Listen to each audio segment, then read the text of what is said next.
दो रामायणें हैं, एक तुलसीदास जी की रामचरितमानस और एक वाल्मीकि रामायण। और वाल्मीकि रामायण 2000 साल पुरानी है। आज की जो रामायण है तुलसीदास जी की, उसका नाम है रामचरितमानस। उसमें साफ लिखा है रामम भगवानम मस्त, राम भगवान है। लेकिन वाल्मीकि जी की रामायण में पढ़ेंगे जो 2000 साल पहले लिखी गई थी, उसमें लिखा रामम पुरुषम मस्त, राम एक महान पुरुष। आज भी ये किताबें दोनों हैं। एक किताब में राम को भगवान का दर्जा दे दिया गया, और जो वाल्मीकि रामायण है, जो असल रामायण है, जो 2000 साल पहले लिखी गई थी, उसके अंदर राम को भगवान मानने के लिए वाल्मीकि जी तैयार ही नहीं है। वो ये कह रहे हैं कि राम एक महान पुरुष हैं, एक बुजुर्ग तो हो सकते हैं लेकिन भगवान।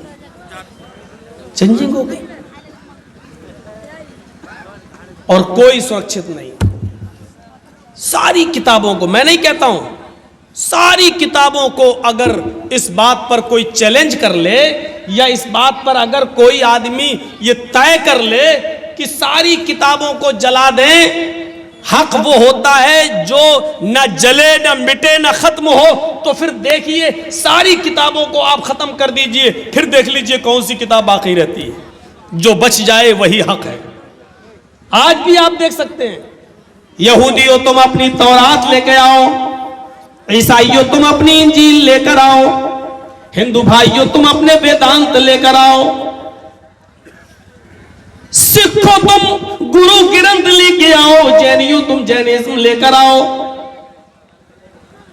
बुद्धिस्टों तुम बुद्धिज्म लेकर आओ, मुसलमानों तुम कुरान लेकर आओ। हम किसी किताब को जलाने की बात नहीं कर रहे हैं, एक मिसाल दे रहे हैं। तुम अपनी मजहब की सारी किताबें ले आओ, मैं भी ले आता हूं, और आओ उनमें आग लगाते हैं। मैं फिर कह रहा हूं, मैं जलाने की बात नहीं कर रहा हूं, लेकिन हक को पहचानने के लिए, सच्चाई को पहचानने के लिए और सच्चाई का एतराफ करने के लिए, अगर देखना चाहो कि कोई चीज हक वो होती है जो मिटाने की बात भी न मिटे, आओ एक बार ऐसा करके देख लो, सारी किताबों में आग लगा दो, सारी किताबें जला दो, उसके बाद देखते हैं कौन सी किताब बाकी रहती है, कौन सी किताब बचती है। तौरात का नुस्खा बाकी नहीं, यहूदी दोबारा तौरात नहीं लिख सकता, इंजील का नुस्खा बाकी नहीं, ईसाई दोबारा इंजील नहीं लिख सकता, वेदांत का नुस्खा मौजूद नहीं, वेदांत हिंदू भाई दोबारा वेद नहीं लिख सकते, और जैनी लोग जैनिज्म नहीं लिख सकते, बुद्धिस्ट लोग बुद्धिज्म नहीं लिख सकते, और इसी तरह सिख लोग गुरु नानक की गुरु ग्रंथ नहीं लिख सकते। आओ और मुसलमानों से पूछो कि तुमने भी तो कुरान जला दिया, सारा नुस्खा जल गया है, अब बताओ तुम्हारे पास भी तो किताब न रही। 10 साल का, 11 साल का, 12 साल का हाफिज कुरान उठेगा, सीने में जिसके दिल में महफूज है वो उठेगा और अल्हम्दुलिल्लाह की अलिफ से शुरू करेगा, अलिफ लाम मीम के अलिफ से शुरू करेगा, रोवन्नास तक पढ़ डालेगा और चीख चीख कर कहेगा ये किताब मिटने वाली नहीं है, जलाओ तो जलेगी नहीं, समंदर में बहा दो तो बहेगी नहीं, इसलिए कि इस किताब का नाजिल करने वाला इंसान नहीं है, इस किताब को बनाने वाला इंसान नहीं है, इस किताब का रचयिता और रचनाकार कोई इंसान नहीं है। वो बच्चा चीख चीख कर कहेगा इन्ना नहनु नज़्ज़लना ज़िक्रा व इन्ना लहू लहाफ़िज़ून, ये कुरान तो अल्लाह की तरफ से नाजिल की हुई किताब है और अल्लाह ने वादा किया इस किताब की हिफाजत हम ही करेंगे, क़यामत की सुबह तक इस कुरान की हिफाजत होगी। इसलिए जब भी कुरान पढ़ो तो दिल को साफ कर लो कि इस कुरान के अंदर शक करने की कोई गुंजाइश बाकी नहीं। हाँ, और जब शक करने की गुंजाइश बाकी नहीं है तो सोच लीजिए इस कुरान ही में सब हिदायत मौजूद है। और जब कुरान में हिदायत आ रहा है ना, हुदल लिल मुत्तकीन, इसलिए पहले ही कह देता हूं इस कुरान के अंदर हिदायत है। और जब कुरान सबके लिए हिदायत हो फिर मुसलमान ही इस कुरान से दूर हो, ये बड़े अजीब, ये ताज्जुब की बात है। जो कुरान डंके की चोट पर ऐलान करता हो शहरु रमज़ान अल्लज़ी उन्ज़िला फ़ीहिल कुरान हुदल लिन्नासी व बय्यिनातिम मिनल हुदा वल फुरकान। ये कुरान जो अल्लाह रमजान के महीने में नाजिल हुआ, किस महीने में? रमजान के बाबरकत रमजान का महीना, जिस महीने में कुरान नाजिल किया गया है, हुदल लिन्नास, सारे लोगों के लिए हिदायत है। या हुदल लिल मुमिनीन नहीं कहा गया, हुदल लिल मुस्लिमीन नहीं कहा गया, हुदल लिन्नास, सारे लोगों के लिए। जो कुरान यहूदियों के लिए हिदायत, ईसाइयों के लिए हिदायत, हिंदू भाइयों के लिए हिदायत, जैनियों के लिए हिदायत, बुद्धिस्टों के लिए हिदायत। ये कुरान जो दुनिया के तमाम मज़ाहिब के मानने वालों के लिए हिदायत बनकर आया है, लेकिन अफसोस ये है कि ये कुरान जिस कौम के पास है, जिस उम्मत के पास है, आज वही फिरकों में बटी हुई है, आज वही इख्तिलाफात का शिकार है, आज वही एक दूसरे के पीछे नमाज पढ़ने के लिए तैयार नहीं है, आज वही कौम सबसे ज्यादा कुरान से दूर है और वही हिदायत नहीं ले रही है। ये कुरान तो यहूदी और ईसाइयों के लिए जब हिदायत है, गैर मुस्लिमों के लिए हिदायत है, तो फिर हम मुसलमानों के लिए हिदायत क्यों नहीं है? लेकिन हमने इस कुरान करीम से हिदायत नहीं ली, हमने पढ़ना छोड़ दिया है, बल्कि इसको समझना छोड़ दिया है, बल्कि इसको पढ़ने और लिखने और समझने की जिम्मेदारी सिर्फ मौलवियों तक महदूद कर दी है। मौलवियों ने भी इस जिम्मेदारी को 4 इमामों तक महदूद कर दिया है कि हम भी इसको नहीं समझ पाएंगे। इसकी सही तालीम और इसका सही इल्म तो इन 4 ही बुजुर्गों ने समझा है। अबू हनीफा ने, इमाम शाफी ने, इमाम मालिक ने, इमाम अहमद इब्न हंबल ने। तो फिर मेरे भाइयों, जो कुरान सारी दुनिया के लोगों के लिए हिदायत हो, उसको सिर्फ 4 लोगों में बांट देना और मुसलमानों को यह कह देना कि ये तुम्हारे समझने की चीज नहीं है, इससे बड़ा इस किताब के ऊपर जुल्म क्या होगा, उससे बड़ा इस किताब कुरान के ऊपर जुल्म और क्या होगा। मेरे प्यारे साथियों, ये कुरान ऐलान कर रहा है, वो लोगों, इस कुरान को जब डॉक्टर अम्बेडकर ने पढ़ा तो वो भी इस्लाम लाने के लिए तैयार हो गए। इस कुरान को भोपाल के डॉक्टर शिव शक्ति स्वरूप ने जब पढ़ा तो वो इस्लाम ले आए। आज वो डॉक्टर शिव शक्ति स्वरूप का नाम इस्लामुल हक है, उनकी बीवी का नाम खदीजा है, उनकी बेटी का नाम आयशा है। बीवी भी MBBS डॉक्टर और उनकी बेटी BMS MBBS डॉक्टर। भोपाल की सरजमीन पर अगर ये कुरान महदूद लोगों के समझने के लिए, फिर डॉक्टर शिव शक्ति स्वरूप कैसे समझ गए, डॉक्टर अंबेडकर की समझ में कैसे आ गया, महात्मा गांधी ने इस कुरान को पढ़ने के बाद सत्तर अहिंसा में ये कैसे कह दिया कि ओ लोगों, अगर देश में अमन चाहते हो, शांति चाहते हो, उन्नति चाहते हो, तरक्की चाहते हो, तो कुरान के कानून को देश में नाफिज कर दो, कुरान करीम की शिक्षा को देश में नाफिज कर दो। मेरे भाइयों, ये कुरान जो सबके समझने के लिए था, आज हमने उसको महदूद कर दिया है। इसलिए कुरान कहता है, अलिफ लाम मीम ज़ालिकल किताबु ला रैब फीह। ओ लोगों, ये किताब बिला शक व शुबा दुरुस्त है, इसके अंदर शक करने की कोई गुंजाइश नहीं है। पढ़ो तो दिल खोल के पढ़ो और ये सोच के पढ़ो कि इसका एक एक लफ्ज, नुक्ता भी अल्लाह की तरफ से नाजिल हुआ है, इसमें किसी का कोई हाथ नहीं है, अल्लाह की तरफ से नाजिल हुआ है और ये सबके लिए हिदायत है। लेकिन जाहिर है कुछ खास कर दिया यहाँ पर, हुदल लिन्नास तो वहाँ कह दिया, हुदल लिन्नास वहाँ कह दिया वो सबके लिए, लेकिन यहाँ खास कर दिया गया हुदल लिल मुत्तकीन, हिदायत तो सबके लिए, बिलखुसूस अल्लाह से डरने वाले लोगों के लिए, मुत्तकियों के लिए। मतलब ये है जो तासुब, घृणा और नफरत का चश्मा उतार कर अगर इसको पढ़ेगा और समझेगा तो उसको ये कुरान, उसको हिदायत मिल जाएगी। और जो तासुब की नजर से पढ़ेगा, घृणा और नफरत की नजर से पढ़ेगा, उसको नहीं। अब देख लो, परवीन तोगड़िया कुरान में पढ़ता तो उसको 24 आयतें जिहाद की मिल गई। आज बीजेपी वाले कुरान की जिहाद की आयतों को कोट करके पढ़ रहे हैं कि देखिए तुम्हारे यहाँ ये जिहाद की आयतें लिखी हुई हैं, ये कह रहे मारो काफिरों को, कत्ल करो। तो चश्मा है।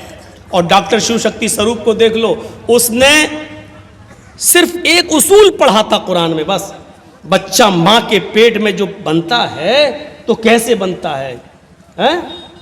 पहले नुत्फा, मनी का कतरा, उसके बाद में फिर जमा हुआ खून, फिर गोश्त का लोथड़ा और फिर किन मराहिल से वो गुजरता है, उसने कुरान के अंदर उस तरतीब को पढ़ा और पढ़ने के बाद उसने कहा कि 1400 साल पहले तो साइंस ने तरक्की नहीं की थी, 1400 साल पहले मेडिकल तो इतना आगे नहीं बढ़ा था। उसने कहा सोनोग्राफी पर मैं देखता हूं बच्चा ऐसे ही बनता है, पहले ये फिर ये फिर ये फिर ये फिर हड्डी फिर गोश्त में फिर हड्डियों में गोश्त पहनाया जाता है। जिन मराहिल से कुरान ने बताया है, फिर वो जीता जागता इंसान और फिर वो बाहर आता है। जिन मराहिल से कुरान ने बताया कि बच्चा बनता है, आज से 1400 साल पहले मुहम्मदुर रसूलुल्लाह को किसने बताया था, जबकि मेडिकल साइंस तरक्की नहीं की थी, जबकि मुहम्मदुर रसूलुल्लाह तो किसी मदरसे में और यूनिवर्सिटी में पढ़े भी नहीं थे। सिर्फ उसने इस बात पर गौर किया और इस्लाम ले आया, ईमान ले आया। उसकी बीवी भी खदीजा बन गई और उसकी बेटी आयशा हो गई। मेरे प्यारे साथियों, तसव्वुर करो, तासुब की चादर उतार कर, ऐनक उतार कर जब पढ़ा तो हिदायत मिल गई। बिल्कुल वैसे समझो, वैसे अबू जहल भी छुप छुप कर कुरान सुनता था, अबू लहब भी सुनता था, लेकिन हिदायत नहीं मिली। हजरत उमर फारूक ने अपने बहनों को जब पीटा और कहा बताओ तुम क्या पढ़ रहे थे, जब कहा कि हम बिल्कुल बदलने वाले नहीं हैं, हाँ आए उमर मैं इस्लाम ला चुकी हूं, मैं कुरान पढ़ रही थी। कुरान के चंद आयतें हजरत उमर फारूक के सामने पढ़ी गई। कहने लगे कि मुझे भी उस हस्ती के पास ले चलो, साहिब कुरान के पास ले चलो, मोहम्मद रसूलुल्लाह के पास ले चलो, और वहां जाते और इस्लाम ले आते। मेरे प्यारे साथियों, गौर करो, हजरत उमर ने हिदायत के, तकवे के, हिदायत के ऐनक से पढ़ा था, हिदायत मिल गई। आज भी यही कहा गया, ये कुरान सबके लिए, सारी इंसानियत के लिए हिदायत है, लेकिन बिलखुसूस जो अल्लाह से डरते हैं उनके लिए ज्यादा, अल्लाह से डरने वालों के लिए ज्यादा। क्यों? जब डरेंगे जाहिर, जब आप हिदायत ही के लिए पढ़ेंगे कि इसमें अच्छाई क्या है, बोलेंगे, ये होता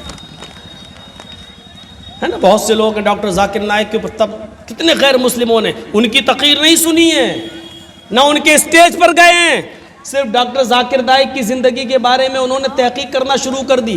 कुछ लोग तो पीएचडी करने के लिए उन्हीं की जिंदगी पर पीएचडी कर रहे हैं कि देखे क्या है, और उनकी जिंदगी पर पीएचडी करते करते मुसलमानों वो हुए थे उनको आतंकवादी साबित करने के लिए कि इनको आतंकवादी हम घोषित कर दें, बताएं कि कितना गलत इंसान था, लेकिन उसकी जिंदगी के बारे में पढ़ना शुरू किया तो पढ़ते पढ़ते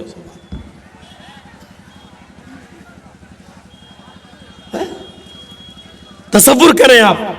तो आप कुरान करीम को सिर्फ इस अकीदे से और इस नीयत से पढ़िए, गैर मुस्लिम भाई तो इस नीयत से पढ़ें कि इसमें देखें क्या अच्छाई, आपको बहुत सी चीजें मिलेंगी।